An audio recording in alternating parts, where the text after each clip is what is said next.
Jim, first, thanks for being here with us today.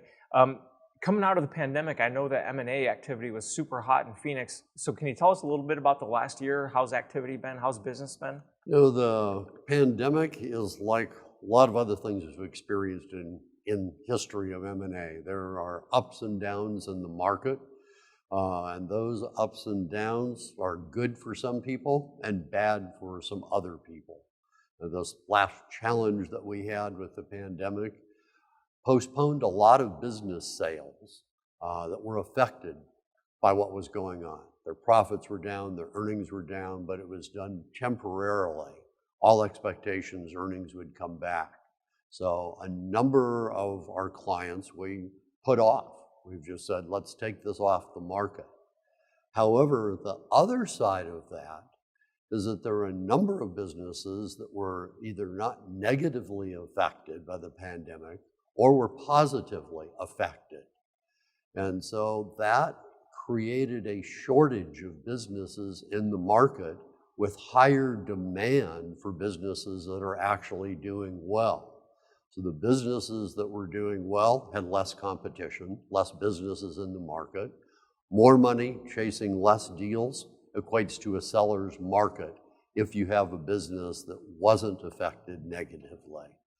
While we held off a number of sales, we also were getting record sales, record prices and record valuations on things like construction companies, construction-related businesses, particularly in the Arizona market, which is one of the best construction markets in the country.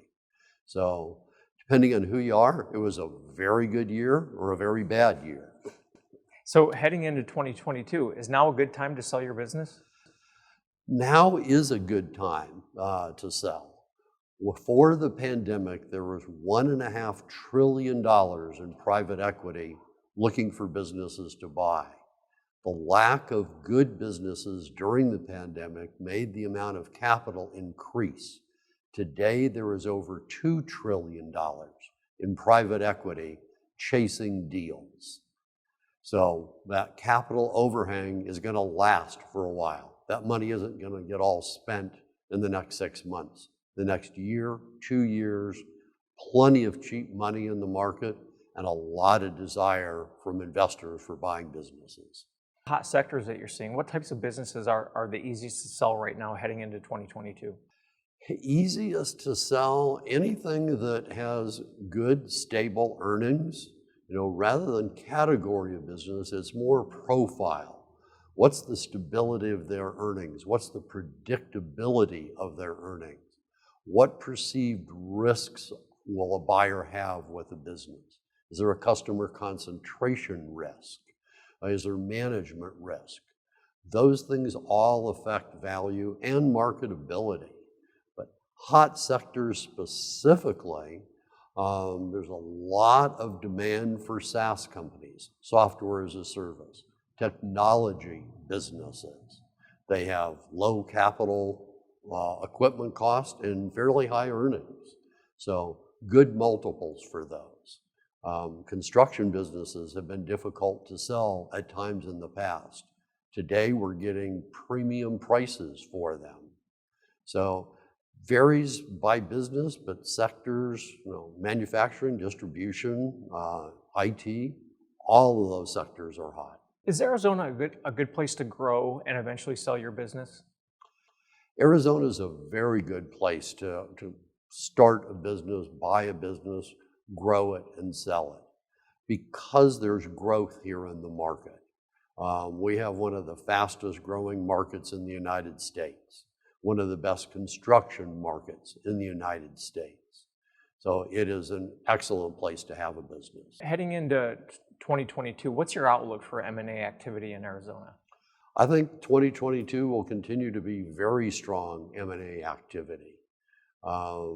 As some of the businesses that have held off going to market in the last year start coming to market, that'll add more inventory to the market. It'll mean more available businesses, but still the amount of money that is out there to buy businesses, I think, is going to exceed the supply for several years to come. Is the pandemic still having a lingering effect on your ability to make deals?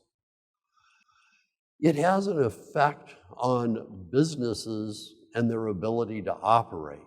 And when the business's ability to operate is affected, so is the marketability of it. To give you an example, one common problem most every business has today, and particularly in the construction sector, is getting employees. We have almost every client we have today said, I can do more business if I could get the people.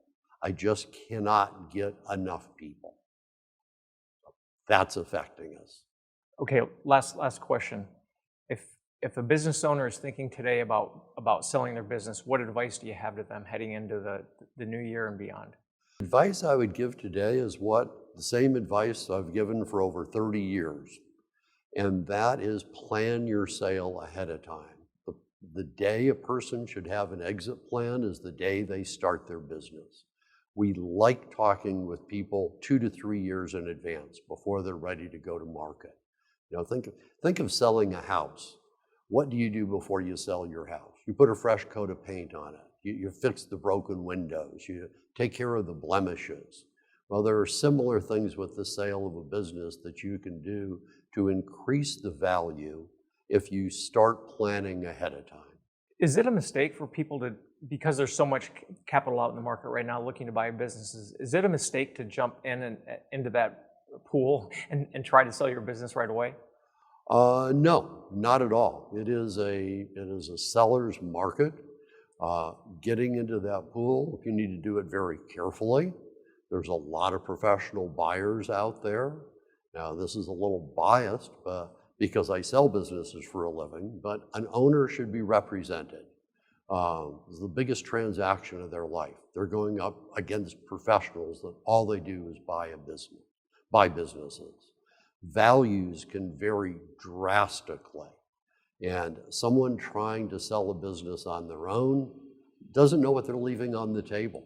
So I would recommend representation for whoever is selling, whether it's our firm or another firm. Oftentimes I say, if you don't want to hire me, I'll give you the names and phone numbers of my competitors.